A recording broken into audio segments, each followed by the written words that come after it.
আজকে আপনাদের সাথে আমি একটা অন্য বিষয়ে কথা বলবো, সেটা হচ্ছে আপনারা আমাদেরকে অনেক ভাই কমেন্ট করতেছে এবং ফোনও দিছে, অনেকজন আমাকে ফোন দিছে, ফোন দিয়ে বলতেছে ভাই আমার গাছে শুধু পুরুষ ফুলই আছে কিন্তু মাদি ফুল নাই, অর্থাৎ স্ত্রী ফুল নাই, আমার গাছে কড়া লাগতেছে না, এই ক্ষেত্রে আমরা কি করব? তো দেখতে পাচ্ছেন আমার গাছের বয়স হয়েছে 29 দিন, ঠিক আছে? 29 দিনে আমার কাছে এই ফুল এসে পড়ছে, এটা পুরুষ ফুল। আমার এই দেখেন একটা মাদি ফুল এসে পড়ছে, ঠিক আছে? এই যে কড়া লাগছে।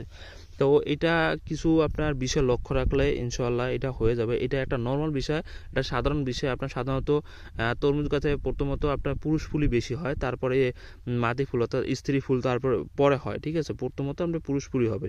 তো এই বিষয়গুলো আমরা কিছু সাধারণ টিপস আছে, এগুলো আপনাদের সাথে শেয়ার করছি। আমার ইউটিউব চ্যানেলে ফুল ভিডিও আছে, আপনারা দেখতে পারেন। আর একটা আমি কিছুটা আপনার জানেন যে আপনার এই সময় পটাশিয়ামের পরিমাণ বাড়িয়ে দিতে হবে। যখন শুধু পুরুষ ফুল ফোটে, আপনার মাদি ফুল যখন না ফোটে তখন পটাশিয়ামের পরিমাণ বাড়াই দিতে হবে, আর নাইট্রোজেন একেবারে কমিয়ে দিতে হবে। তখনই দেখা যাবে যে আপনার স্ত্রী ফুল অর্থাৎ মাদি ফুল ফুটবে, আপনার পুরুষ ফুল কম ফুটবে।